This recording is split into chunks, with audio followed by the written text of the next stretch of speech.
Diga comigo assim: essa é a palavra de Deus.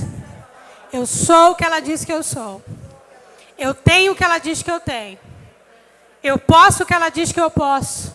E nessa noite, eu vou receber a santa, poderosa, inerrante, sempre viva palavra de Deus. E eu nunca mais serei o mesmo. Nunca, nunca, nunca. Se você crê, diga: eu creio. Eu creio também. Glória a Deus. Quem aqui está acompanhando a série? Oh, glória, amém. Isso é bom. Muito bom. Estava comentando com minha mãe lá atrás que algumas pessoas mais antigas, né? Falam culto em série é engessar o Espírito Santo. Né? Aí eu fico pensando, né? Será, meu Deus, que culto em série é engessar o Espírito Santo? Mas é porque tem coisa que não dá para pregar em um culto só, né?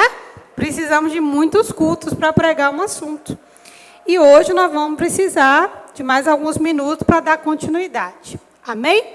Você pode tomar o seu lugar. Abra a sua Bíblia comigo. Eu sei que eu coloquei uma leitura aí com o pessoal que está com os slides, mas não põe essa leitura agora, não. Eu quero começar com uma outra leitura em Isaías 45. Abra lá, por gentileza, a partir do verso 1. Depois dessa leitura, pode seguir normal todos os slides.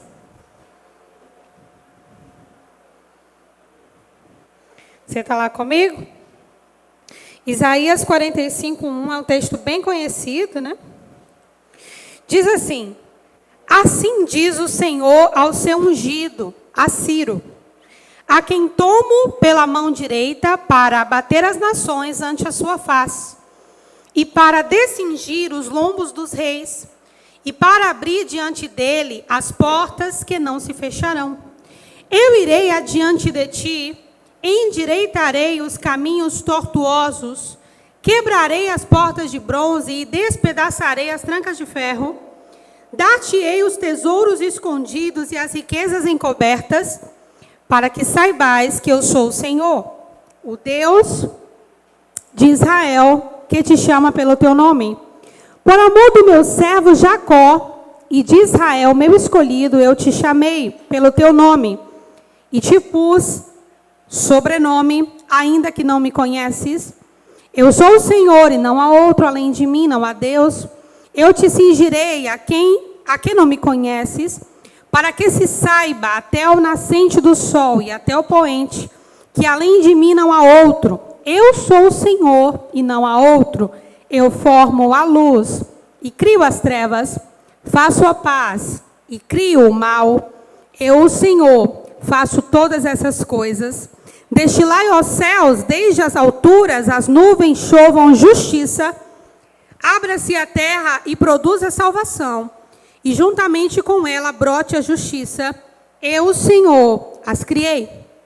Ai daquele que contende com o seu Criador, não passa de um caco de barro entre outros cacos. Acaso dirá o barro ao que lhe forma: que fazes? Ou a tua obra não tem alça? Ai daquele que diz ao pai: por que geras? Diga comigo: ai daquele que diz ao pai: por que geras?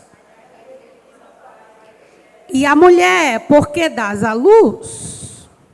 Amém? Feche seus olhos. Pai, muito obrigada, Senhor, por esse tempo aqui na tua presença. Nós oramos, Pai, te pedindo o que sempre te pedimos: revelação, discernimento. Oramos te pedindo, Pai, que o Senhor abra a tua palavra aos nossos olhos. Não queremos apenas, Deus, a letra, mas a revelação por trás da letra. E que o teu Espírito fale a cada coração nessa noite. Em nome de Jesus. Amém? Glória a Deus. Eu falei hoje para vocês, né, que nós vamos falar sobre um equilíbrio entre a oposição espiritual e o favor de Deus em tempos de restauração. Quando você está vivendo um momento de restauração, ou você vai começar um momento de restauração na sua vida, você vai lidar com essas duas coisas simultâneas. Tanto o favor de Deus, quanto a oposição. E ambos, diga comigo, ambos, vêm do Senhor. Amém? Tudo, gente, tem um papel. Deus, ele é o supremo governador do universo. Até Satanás só vai até onde Deus permite. Tudo isso tem a ver com a justiça de Deus de modo mais amplo, mas também tem a ver direta ou indiretamente com aquilo que Deus criou. Mas Deus é o supremo criador do universo e o governador do universo. Quando a Bíblia diz que o mundo jaz no maligno, é porque é um sistema que já está morto no maligno, naquilo que é mal. Mas não significa que Deus perdeu o controle. Amém? Ele continua no trono, ele continua no controle de todas as coisas. E muita gente, quando vai começar períodos de restauração na vida, sei lá, vamos aqui focar, vou restaurar meu casamento, né? Eu vou olhar para o meu casamento com mais atenção, eu vou averiguar as áreas do meu casamento que eu preciso de curar. E na primeira semana, aí ora, começa a buscar a Deus, tem uma conversa com o cônjuge, e eles começam a se entender, há um favor de Deus ali, e de repente se levanta uma oposição. Aí as pessoas dizem automaticamente o quê? Foi o diabo que se levantou. Não é assim? Irmãos, diga assim comigo, até o diabo só vai até onde Deus permite. Amém? Mesmo quando o diabo se levanta para provar alguém, como ele provou Jó, ainda que a fala ali na Bíblia, temos assim, para ver se não blasfema de ti na tua face. Você concorda comigo que Deus conhece o futuro? Amém?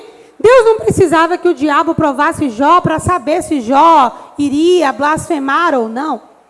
Mas toda aquela provação, embora para o maligno fosse uma maneira de mostrar ao mundo espiritual que Jó estava corrompido de alguma forma, já que Deus o havia cercado de favor, para Deus toda aquela provação culminaria em quê? No fortalecimento de Jó. Você vê um Jó muito melhor no final do que o Jó do começo. Amém? Jó era um homem justo, Mas naquele sofrimento que Jó passou, você vê como é que Jó termina a fala de Jó? Lá em Jó 42. Antes eu te conhecia de quê?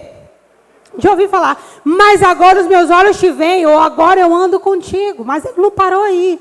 Ele disse também, ele disse o quê? Eu falei de coisas que eu não sabia. Coisas que eram maravilhosas demais para mim e eu não entendia. Por isso eu me arrependo no pó e na cinza. Enquanto Jó está fazendo isso, Deus, ele faz o sacrifício pelos seus amigos e o Senhor o restitui. Aí as pessoas olham para o livro de Jó e dizem, mas o que os filhos de Jó têm a ver com isso? Não, os filhos de Jó não morreram por causa de Jó. Os filhos de Jó tiveram juízo em sua vida que mereceram. Amém? Não foi por causa de Jó. Agora nós temos um Deus que costura situações. E às vezes nós queremos, nós seres humanos, aquilo que veio de Adão está muito intrínseco na nossa mente ainda, né? Quando Deus pergunta, Adão, onde estás? O que Adão respondeu? Eu tive medo e me escondi. Né? Hoje parece que a gente ainda vive um pouco desse reflexo do eu tive medo e me escondi. Nós escondemos, a gente não quer enfrentar algumas realidades com medo que aquela caricatura que criamos acerca de Deus seja quebrada e talvez isso abale a nossa fé. Mas eu preciso te dizer, antes de entrar nessa mensagem, que Deus não é abalado, amém? Não é. Ainda que o homem tenha criado caricaturas sobre Deus, um Deus de vidro, né? Um Deus que se quebra. Se esse argumento aqui, então Deus não é isso, né? Como se Deus coubesse numa caixa teológica. Irmãos, estamos falando do eterno. Amém? Estamos falando do eterno, do grande eu sou, que não cabe numa caixa teológica, mas Ele colocou em nós o Espírito da verdade que o mundo não pode receber. Mas nós podemos, porque Ele habita em nós hoje, e esse mesmo Espírito prescruta as profundezas de Deus. Amém? Então, abra sua mente, tudo que eu falar aqui, se você não entender, você pode me procurar depois. Nós, no próximo culto, continuaremos falando sobre isso, porque eu sei que é um assunto que vai mexer com a caricatura de Deus para muita gente. Eu já preguei aqui na igreja uma vez sobre o Deus idealizado e o Deus real. O Deus idealizado é aquele Deus que a religião apresenta, né? É aquele Deus ideal. É o Deus que me supre, é o Deus que ele se encaixa nas minhas necessidades, né? Esse é o Deus idealizado, é o Deus da religião, é o Deus que vive em função de mim, né? Mas o Deus real não é o Deus da religião. É um Deus que nós nos encaixamos no que Ele diz, ou estamos fazendo uma escolha com isso. Amém? Está comigo? Agora sim, pode abrir por gentileza em Neemias. Pode colocar a leitura aí, por gentileza. A leitura bíblica, Neemias. O tema da nossa mensagem hoje é a oposição espiritual e o favor de Deus em tempos de restauração ou de reedificação. As duas coisas vão estar presentes, tanto o favor de Deus quanto a oposição, né? Põe o texto, por favor, filho. Então, Neemias 2, do 9 ao 10, né? Então fui aos governadores da além do rio e dei-lhes as cartas do rei. E o rei tinha enviado comigo capitães do exército e cavaleiros, o que ouvindo Sambalate, o Horonita, e Tobias, o servo amonita, lhes desagradou extremamente que alguém viesse a procurar o bem dos filhos de Israel. Né? Então, o que está acontecendo aqui? Neemias está servindo o rei pergunta por que Neemias está triste. Neemias fala, como que eu não vou estar triste? Né? A cidade dos meus pais está queimada, a cidade onde está o sepulcro dos meus pais, os meus familiares, como eu não poderia estar triste? E aí o rei pergunta para Neemias, mas o que você quer? Né? E aí Neemias ora ao Senhor, e depois de um tempo ele diz, me dê cartas, me permita ir lá reedificar. Aí o rei pergunta, quanto tempo vai durar isso? Depois você lê lá Neemias 2. Aí Neemias dá um certo prazo que ele calculou, e ele ainda pede, me dê cartas para os governadores, para quando eu for passando pelas províncias, eu tenho um favor desses governadores para chegar em Jerusalém. E o rei concede essas cartas, e enquanto Neemias está fazendo isso, Tobias e Sambalate escutam. E a Bíblia diz que eles se desagradam extremamente, porque alguém vai procurar o bem dos filhos de Israel. Né? Então é isso que está acontecendo aqui. Dentro da nossa mensagem, pode colocar por favor? Dentro da nossa mensagem, eu queria que vocês observassem um princípio importante aqui. Diga comigo assim, em tempos de reedificação, eu preciso do favor de Deus. Diga comigo, mas o favor de Deus vem de cima. Do céu em primeiro lugar. E passa pelas figuras de autoridade que Ele estabeleceu pela minha vida. O favor não vem só de Deus e pula as figuras de autoridade para chegar em nós. É o número 1, tá? Eu coloquei aí, por favor. Não vem só de Deus e pula para chegar em nós. Vem de Deus e passa pelas figuras de autoridade. Então, antes de Neemias ir reedificar qualquer coisa, diga assim comigo, Neemias estava coberto pelas figuras de autoridade imediatas a ele. Tanto espirituais, né? O próprio Deus era a figura aqui em questão, e também as figuras naturais, o rei e os governadores. Então, o favor vem de cima, primeiro do céu, e passa pelas figuras de autoridade ligadas a nós. O texto que eu li para vocês, Neemias 2, 2, 4, orei ao Deus do céu. Isso aqui é Neemias reportando a Deus. O que eu vou fazer? Né, Senhor, ele está perguntando o que eu quero. Então, o que é que eu quero? Né? Ele está reportando a Deus. Logo em seguida, ele está subordinando aos governantes dos lugares onde ele iria passar. Então, essa estrutura de autoridade, depois da nossa identidade, é a primeira coisa a ser reedificada. É a primeira coisa a ser reedificada. É o modo como nós lidamos com figuras de autoridade. Irmãos, porque se tem um princípio na Bíblia que é terrível, é o princípio da rebelião. Está comigo? Causa dano. Causa dor. Remove a bênção. Nenhum rebelde prospera em área nenhuma da vida. Pode até ganhar muito dinheiro por um tempo, mas a próxima geração padece. Ninguém que é rebelde tem a bênção ou o favor de Deus. É por essa razão que depois da gente tratar a nossa identidade, que foi o que tratamos no culto passado, né? Nós precisamos tratar agora do quê? Da nossa relação com figuras de autoridade. Porque com a nossa alma ferida, quem quer o nosso bem parece que só quer o nosso mal. E quem quer o nosso mal, para a gente parece que só quer o nosso bem. Você já foi adolescente, já viu aquele amigo que seu pai disse, não anda com fulano, mas fulano me ama. Não é assim? Porque a imaturidade, né? A imaturidade, a rebelião faz com que a gente veja a coisa do prisma errado. É aqui onde se encaixa, Êxodo 20, honra teu pai e tua mãe, né? Nesse ponto. Agora, com Deus é a mesma coisa, né? Às vezes, essa rebelião, ela está tão guardada dentro do nosso coração, que é difícil de achar. Que é difícil de identificar que ela está lá, mas ela está. Jesus falou, pelos frutos a gente conhece, né? Pelos frutos a gente conhece. Então, a primeira pergunta que eu quero fazer para você hoje é, como você lida com figura de autoridade? Vamos começar de imediato, seus pais. Agora, seu primeiro patrão, as pessoas para quem você trabalhou, líderes na igreja também, se você cresceu na igreja ou desenvolveu aquela fase de juventude, aquela fase mais crítica na igreja, como você lida com liderança? Como você lida com figura de autoridade? Isso diz muito se teremos ou não o favor de Deus para áreas de retificação na nossa vida. Muito. Diz muito.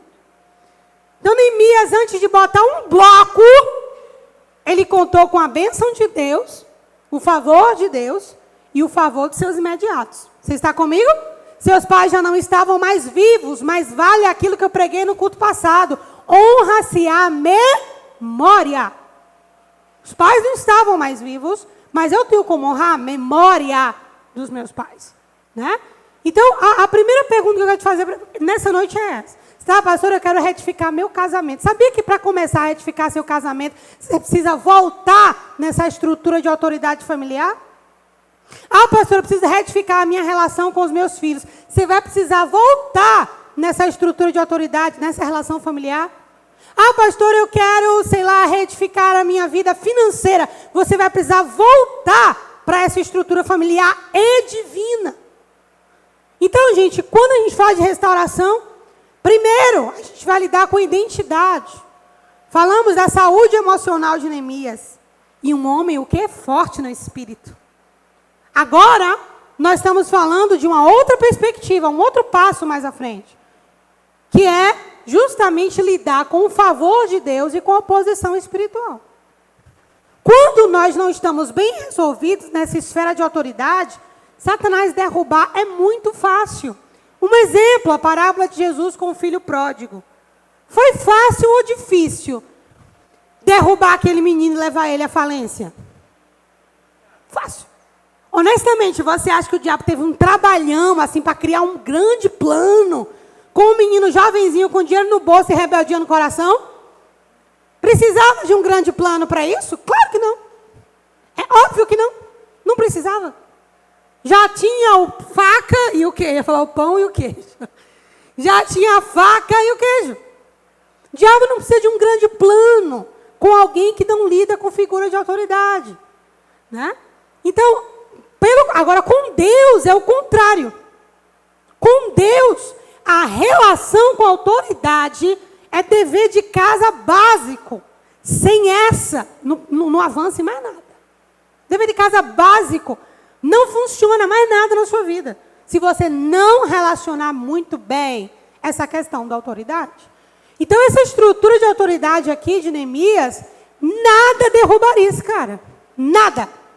Ele estava coberto com o favor de Deus, com a bênção dos seus reis e com o favor dos homens. Do seu rei com o favor dos homens. Fora tudo isso, ele tinha uma fé inabalável. Ele estava saudável emocionalmente e forte no espírito. Por essa razão, Tobias e Sambalate aparecerem não significou nada. Nada. Nada derrubaria Neemias. Agora, por que outras coisas derrubariam Neemias se Neemias não estivesse com essas figuras de autoridade bem resolvidas? Gente, se você for para a ciência, né? Se você for sentar com um psicólogo, ele vai te dizer isso. Você precisa resolver sua história com seus pais, né? Se você vai para um aconselhamento pastoral, você vem de uma igreja com rebelião ao seu pastor anterior, nós vamos aconselhar você a voltar lá e pedir perdão a Ele. Porque a nossa vida ela é regida por quem nós aceitamos como governo sobre a nossa história. Isso é um tipo de aliança. Então, Neemias, ele começou seguro com as suas figuras de autoridade. Né? Pastora, mas eu não fui uma boa peça, não. Nessa área de submissão à autoridade, eu não fui uma boa peça, não. Bom, se você não foi, esse é o momento de você se arrepender. E existe uma maneira da gente se arrepender bem, é olhando para as consequências das nossas escolhas. Você olha para a consequência de uma rebelião familiar, de uma insubmissão aos seus pais. Quando você vai calcular, você mensura. Não é difícil se esconder as consequências disso. É ou não é verdade?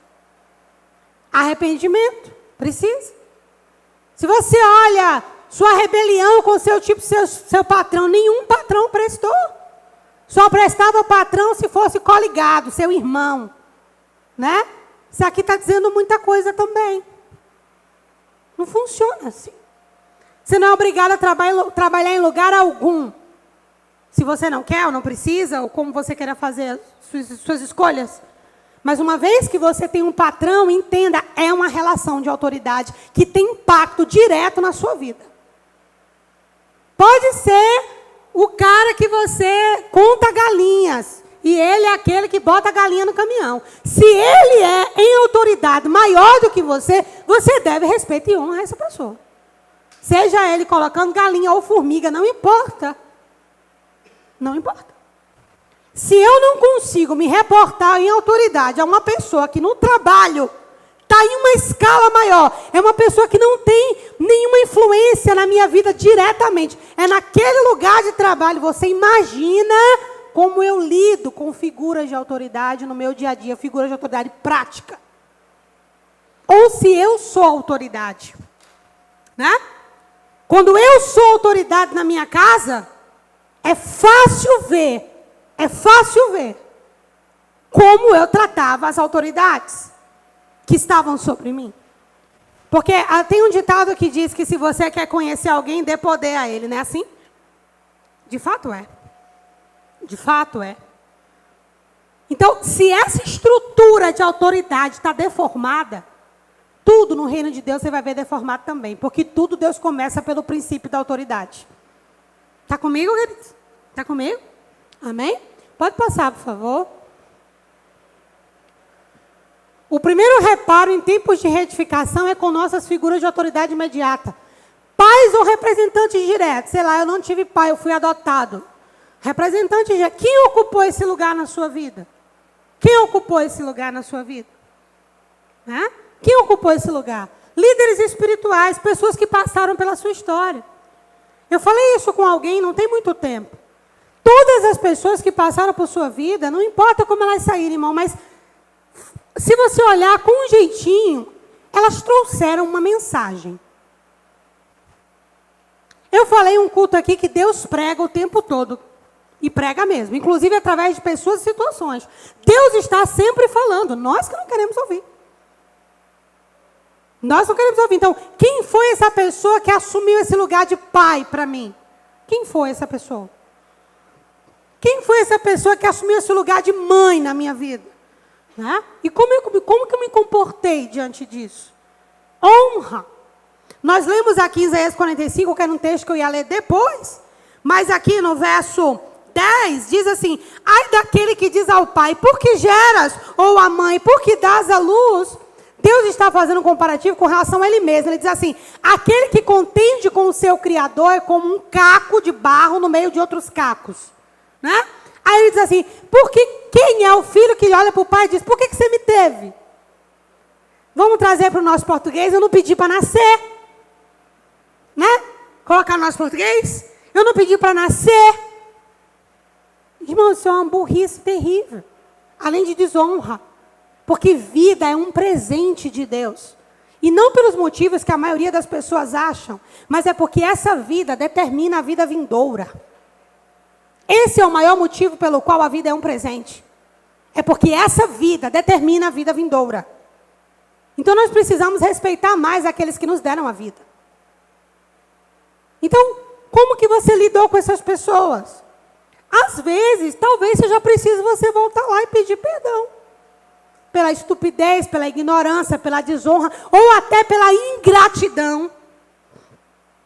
Eu nunca me esqueço desse exemplo que eu vou dar para vocês aqui, porque foi uma coisa que me marcou, e eu já dei esse exemplo aqui na igreja algumas vezes.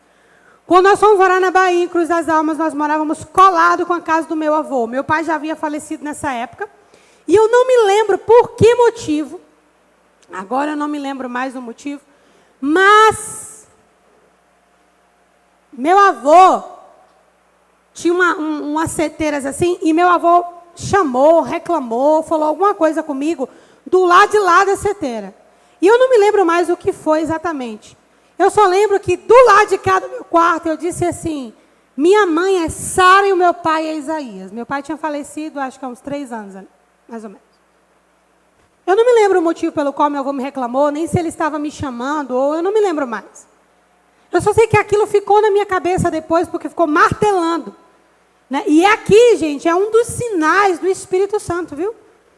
Tem coisa que você vai para um terapeuta para esquecer, mas se você orasse mais, você entender que é uma voz do Espírito para você não esquecer e consertar. Tem coisa que você está fazendo sessão, análise para deixar para trás, mas de repente a voz do Espírito trazendo à sua mente coisas que você precisa de lidar, na verdade, e não simplesmente esquecer. Claro que existem coisas que devemos esquecer, mas nem tudo. Está comigo, irmãos? E isso ficou um bom tempo na minha cabeça.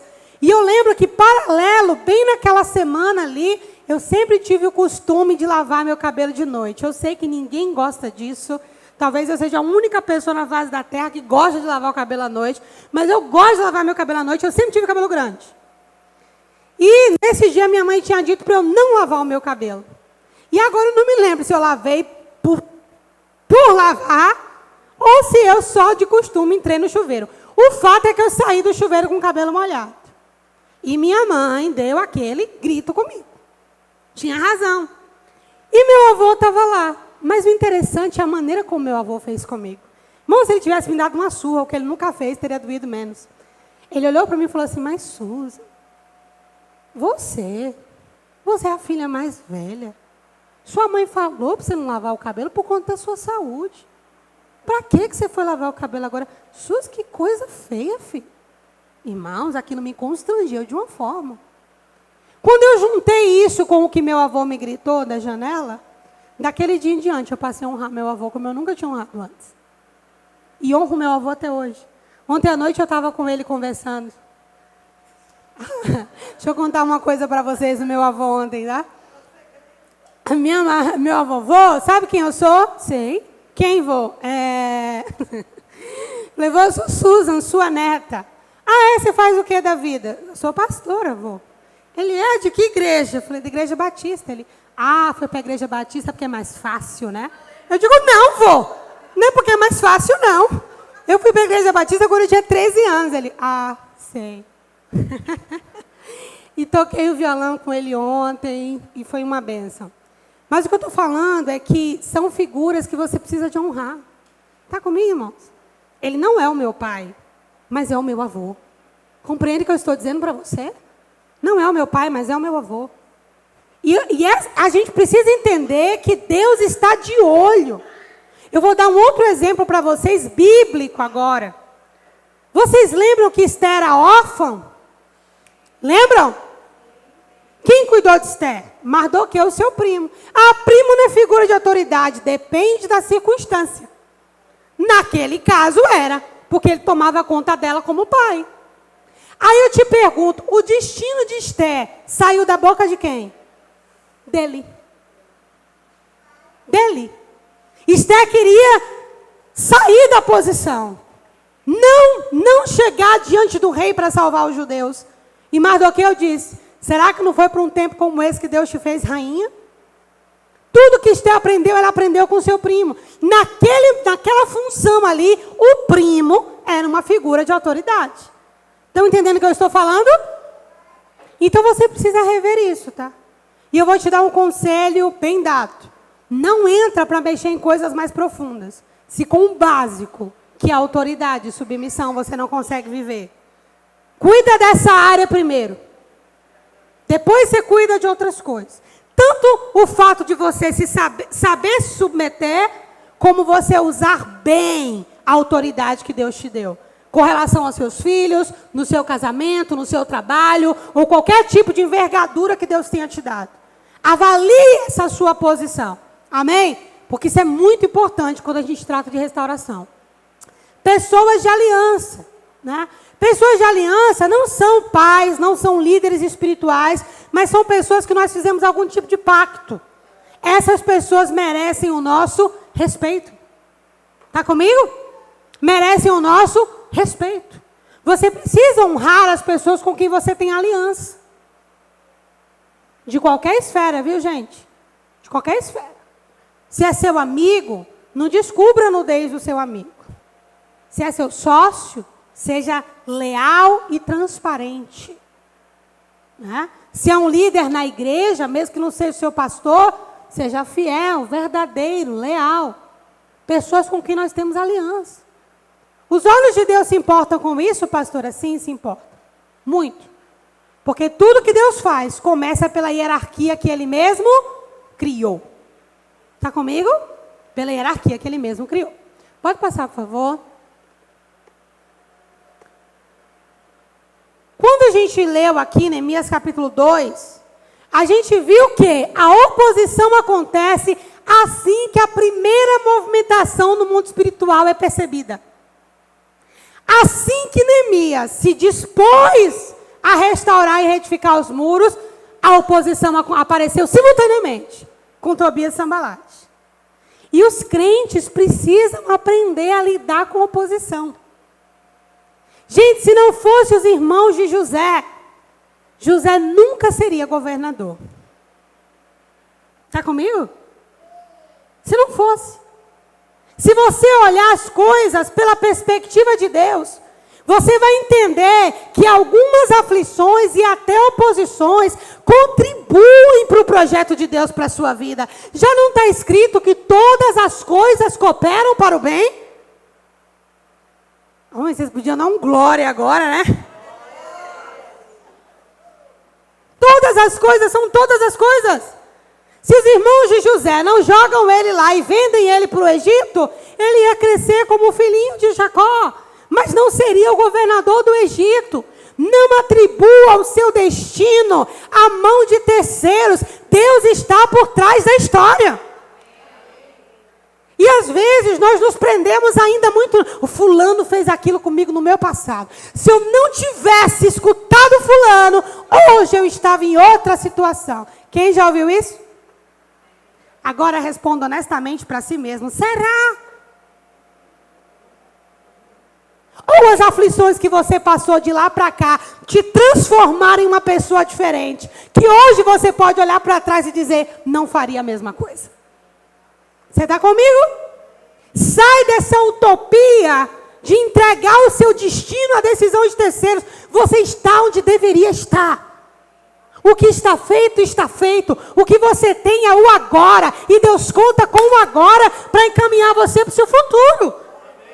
Sai desse lugar de que se fulano não apareceu na minha vida, se crê. Irmão, todas as coisas cooperam para o bem daqueles que amam a Deus.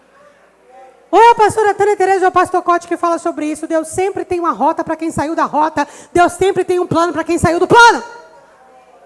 Porque ninguém é imprevisível para Deus. Ninguém é. A sua história não é imprevisível para Deus. Ontem eu estava com Lina e Tati, foi aniversário de Tati ontem, depois do culto, parabenize ela. Amém? E a gente foi tomar um café e eu estava brincando com elas, falando assim, rapaz, minha consagração pastoral foi com 29 anos. Hoje, olhando para trás, eu fico pensando, como o pastor Jonas me consagrou? Eu não teria me consagrado. E eu falando para elas que naquela época minha visão era a seguinte, eu prego a palavra e você faz sua parte. Esse é o nosso pacto. Amém? Era assim que eu via. Era o que eu entendia como pastoreio. Eu não me preocupava com o coração das pessoas, porque eu achava que o coração das pessoas é responsabilidade delas. Comigo? E eu dizia de púlpito várias vezes, eu dizia, meus filhos são Iago, Yasmin e Isa. Eu sou pastora, mas não mãe de nenhum de vocês. Então eu prego e vocês cumprem a palavra aí, amém? Irmãos, hoje eu não sou mais assim. Mas se o pastor Jonas me consagrasse hoje, tudo que eu passei nesses 7 anos, não teria feito quem eu sou. Entende o que eu estou querendo dizer? Foram as aflições desse tempo que moldaram a Susan que Deus está criando para hoje. E as lutas de agora estão moldando a Susan de amanhã. Amém? Os desafios de hoje são muito maiores do que os de antigamente. Os de antigamente, eu olho, meu Deus, 2 pauzinhos resolvia. Os de hoje é quase a NASA para resolver.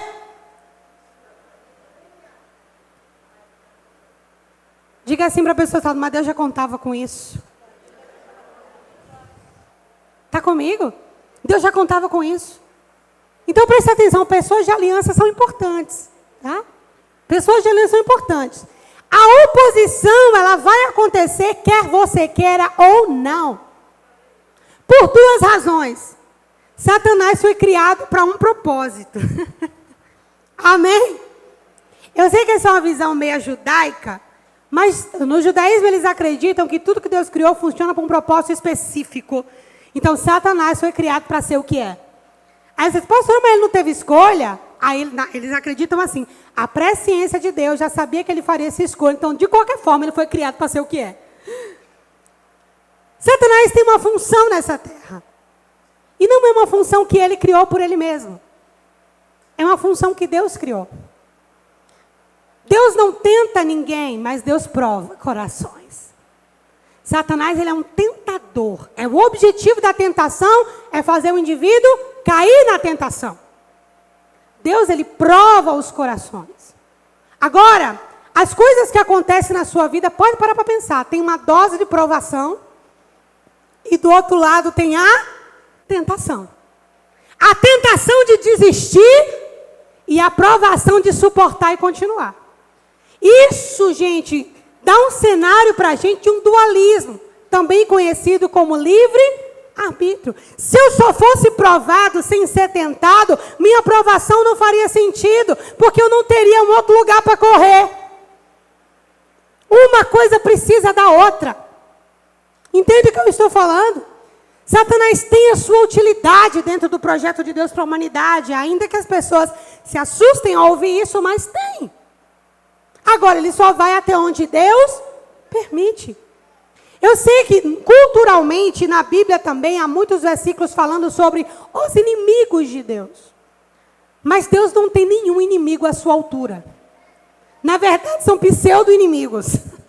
Amém? Eu vou trazer isso de uma maneira mais clara para você. Você entra na sua casa e tem uma barata. Ela é sua inimiga? É. Agora, olha o tamanho da barata. É um pseudo-inimigo. Está comigo? É um pseudo-inimigo. Da mesma maneira no mundo espiritual. Então a oposição, ela vai precisar acontecer. A oposição te fortalece. A oposição provoca um senso crítico. A oposição te faz pensar, reavaliar. A oposição te quebranta, esmaga o orgulho. A oposição tem o seu valor. Está comigo, irmãos? Você acredita que para ser governador do Egito, precisava de muito domínio próprio? Um coração treinado em humildade? Agora olha para a história de José. Quem estava por trás? O diabo ou Deus? Deus! Deus precisava moldar em José aquele coração, para José estar naquela posição. Você está comigo? Agora olha para a pessoa do seu lado e diga assim, para de fugir das coisas que você tem que enfrentar. Diga para ele ou para ela, isso tudo está fazendo de você um novo você para a próxima fase de Deus, para a sua vida. Amém? Então você precisa aprender a lidar com a oposição. Não há um momento nessa vida, irmãos, que a oposição não vai existir. Amém? A oposição não significa a ausência do favor de Deus. O favor de Deus e a oposição coexistem e disputam a sua atenção. Amém? A questão é para onde você vai olhar. Estava comentando com Lina mais cedo ali na salinha. Eu falei para ela, eu sempre orei a Deus antes de dormir, agradecendo pelos meus filhos, pela minha casa, pelo meu casamento, pela igreja. Sempre fiz isso. Mas de uns dias para cá, isso tem vindo de uma maneira muito diferente. Paro no meu quarto, eu fico olhando meu filho dormindo e água. Louvo a Deus por ele, abençoo meu filho. Agradeço por ter sido mãe. Olho para as minhas filhas, a mesma coisa. Olha para o meu marido roncando lá. Estou brincando, amor. Ele está dizendo que quem ronca sou eu. Né? Mas eu louvo a Deus. Eu olho para vocês. E eu agradeço a Deus. Agora, isso significa que não há oposições em todas essas áreas? Não. Mas o favor de Deus e a oposição coexistem. A quem você vai dar atenção? Está comigo? Pastor, e o que eu faço com oposição? Eu faço uma oração? Eu faço o quê? Eu mando sair em nome de Jesus? Eu faço o quê com oposição? A mesma coisa que Neemias fez. Nada. Nada. Você segue fazendo o que Deus te mandou para fazer. Você segue caminhando para onde Deus te mandou ir. Você segue fazendo o que Deus entregou nas suas mãos. Não se perde tempo com o opositor. Agora eles fazem parte de um cenário. Qual é o cenário aqui de Neemias registrar? E Tobias e Sambalate se indignaram sobremaneira de que alguém quisesse o bem dos filhos de Israel. Por que Neemias registrou isso? Porque ele sentiu isso. Amém? Ele percebeu isso. E sabe que tem gente que não consegue conviver com a ideia de que tem gente que não gosta de você? Irmãos, isso parece que não é espiritual, mas tudo é espiritual, amém? Querido, se Jesus não agradou a todos, você vai agradar? Não. Não. Esse fardo de que todo mundo tem que me aceitar, de que todo mundo tem que gostar de mim, de que todo mundo tem que fazer o que eu mando, isso é infantilidade, é carnalidade. Aprenda a conviver com pessoas diferentes de você. Até nisso Deus tem propósito também. Tem propósito. Às vezes as pessoas têm um outro ponto de vista, que se você desse ouvido, você até seria abençoado. A pessoa vem com a intenção de atormentar, mas de repente ela abre uma janela de Deus para você. A questão é que nós nos ofendemos muito rápido com as coisas. Tomamos para o pessoal, somos carnais e infantis. Todo mundo tem que pensar como eu. Eu tenho que falar e as pessoas têm que me ouvir. Não. Não. Se a pessoa não gosta de você, o que você vai fazer? Tudo bem. Posso fazer alguma coisa para mudar? Se puder, faça. Se não puder, segue o fluxo. Amém? Segue o fluxo. Neemias entendeu. Tobias e Sambalate se indignaram. Não foi nem porque os muros estavam levantados, não. Eles nem sabiam o que Neemias ia fazer. Eles se indignaram pelo simples fato de alguém tentar ajudar Israel. E que eles nem sabiam que ajuda seria essa. Diga para a pessoa falar assim, olha, se tem Tobias e Sambalate no mundo físico, no mundo espiritual também tem. Se tiver coragem, diga o que eu vou dizer. Diga assim, existem espíritos familiares que não querem sair de onde estão. Não querem abrir mão do lugar que estão. Querem que as coisas continuem exatamente do mesmo jeito. E se incomodam com qualquer movimentação espiritual para mudar o que eles querem. Tobias e Sambalate no mundo físico, você faz o quê? Ignora. E no mundo espiritual, that's it, a mesma coisa. Sabe por quê? Se você perder tempo com medo, se você perder tempo querendo fazer com que esses espíritos deixem de ser o que são, é a mesma coisa de tirar a água do mar com um balde. Eles existem com um propósito. Se Deus quisesse os destruir, já teria destruído, irmão. A Bíblia diz que há um dia que Deus reservou para julgá-los. Há um dia. Amém? Mas isso não cabe a nós. Continua caminhando com o que Deus te deu e não se intimida com o mundo espiritual. Não estou dizendo para você desprezar. Estou dizendo para você não se intimidar. São coisas diferentes. Amém? Não estou dizendo para você desprezar. Estou dizendo para você não se intimidar. Os mesmos Tobias Sanbalate do mundo físico são os mesmos Tobias Sanbalate do mundo espiritual.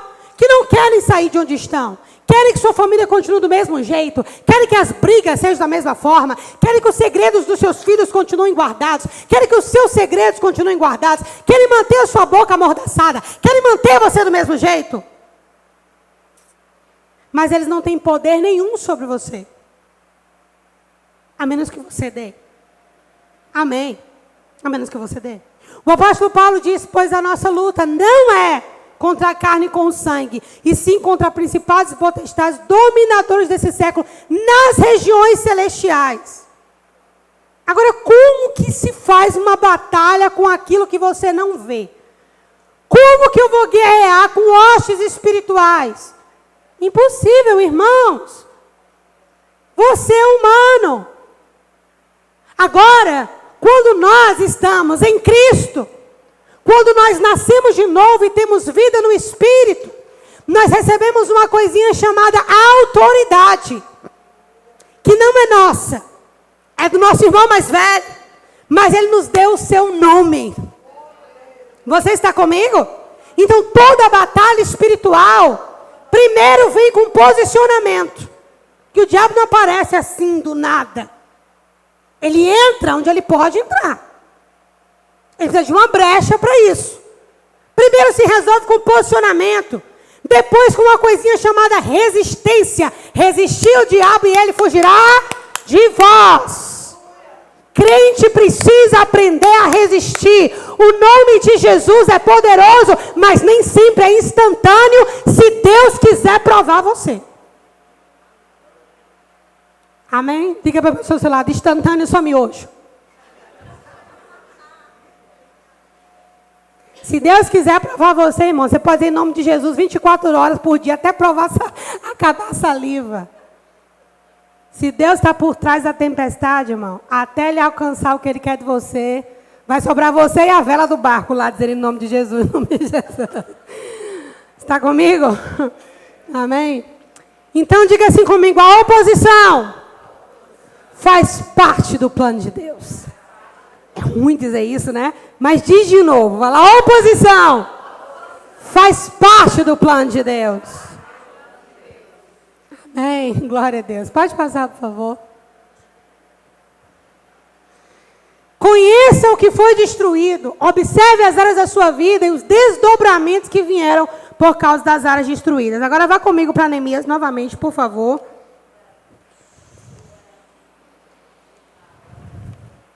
Você vai para Neemias capítulo 3. Perdão, 2 ainda. Cheguei a Jerusalém, onde estive 3 dias, verso 11. 2:11. Então, à noite, eu me levantei e uns poucos homens comigo.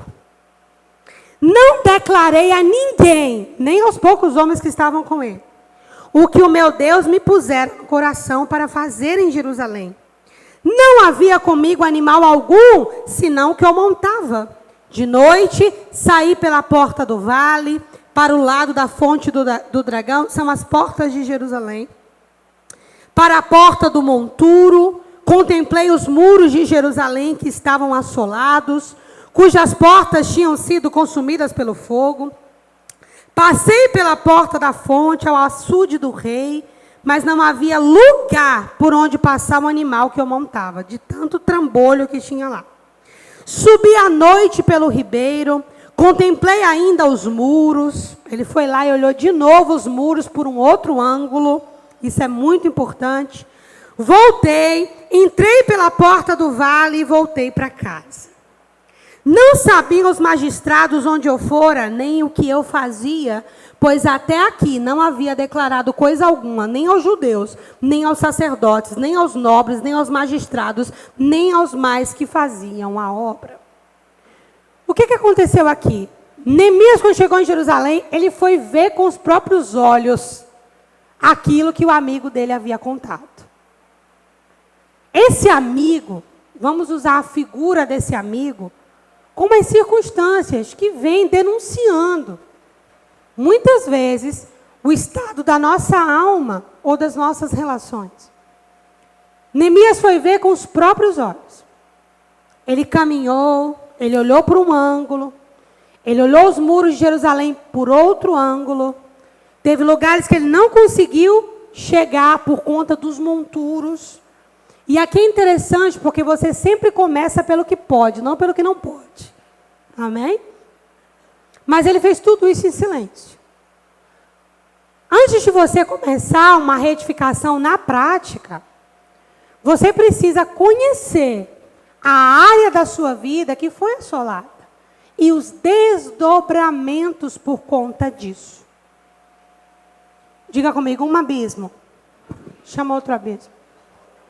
Vou contar uma historinha qualquer. A historinha de uma mocinha que ela casa contra a vontade dos pais, em total rebeldia. Daí ela encontra o príncipe encantado, que quando casa vira o quê? O próprio sapo. E a vida começa a ficar numa desordem. E aí ela acha que é o casamento. Aí ela acha que é a cidade, que é a família do marido. Aí ela acha que é porque ela deveria ter feito isso ou aquilo. Aí volta naquilo que nós já dissemos aqui. Se eu não tivesse feito isso, tivesse ido para não sei das quantas, isso não teria acontecido na minha vida, né? Mas não chega na raiz. Sempre nas hipóteses. O problema daqui é a desonra ao pai e à mãe. Se os pais disseram não, algum motivo eles teriam. Esse é o problema principal. Agora, por que essa mocinha desonrava os pais? Era só por rebelião? Ou outros fatores contribuíram para isso? E esse casamento, agora que eu casei errado, eu vou descasar para casar certo? Será que se eu mudar o endereço, muda a minha vida? Tem que olhar as coisas por todos os ângulos. Está comigo, gente? Tem que olhar por todos os ângulos. Neemias caminhou sobre os escombros para entender. E pensa numa coisa que as pessoas têm preguiça. É de se conhecer. Elas preferem muito mais alguém que venha e diga assim diz o Senhor, do que parar para pensar na própria vida. Uma coisa é tão importante quanto outra, mas eu vou te dizer, se você não parar para se conhecer e admitir as coisas que estão dentro de você, não dá para restaurar. Porque Deus começa fazendo as coisas pelos fundamentos. Amém? Então o lugar que Deus vai é no profundo. Deus não começa as coisas pelo superficial. Deus começa pelas coisas profundas. Então você tem que olhar. Qual que é a área da tua vida hoje que está pegando para você? Para e pensa sobre ela. Gasta um tempo de oração. Tira aí uns 7 dias orando apenas sobre isso. Pai, me dá um panorama disso. Quem eu era? Como eu agi em atitudes e áreas semelhantes? Senhor, será que eu tenho alguma responsabilidade com o que aconteceu? Será que se trata de colheitas? Será que se trata aqui de falta de posicionamento? Porque nem tudo que a gente vive é colheita porque fez uma coisa errada. Às vezes a falta de posicionamento tem a mesma função. Se você não guarda a casa, vem um valente mais forte, manieta e entra. Está comigo? Nem tudo é colheita. Tem coisa que é falta de posicionamento. Agora vai dar o mesmo resultado. Vai dar o mesmo resultado. Olha para aquela área da sua vida e pede a Deus o mapa daquilo. E Deus vai te dar. Não tenha preguiça de olhar para você. Não tenha preguiça de olhar para a sua história. Irmão, um crente bem resolvido com a sua história, ele é imparável. Um crente que é mais que vencedor, não é o crente que tem tudo o que quer. Um crente mais que vencedor é que chega onde Deus chamou para ele chegar. Você tem que conhecer. Agora, qual que é a alternativa ao autoconhecimento? Graça é a murmuração. É tão mais fácil murmurar, não é verdade?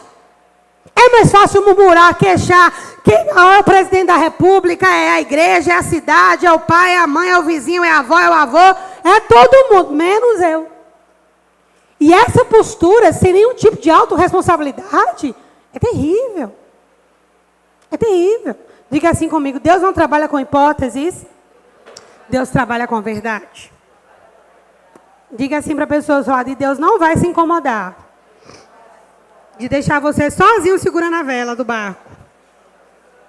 Se isso for preciso, para você enxergar as coisas. Porque Ele te ama. Amém?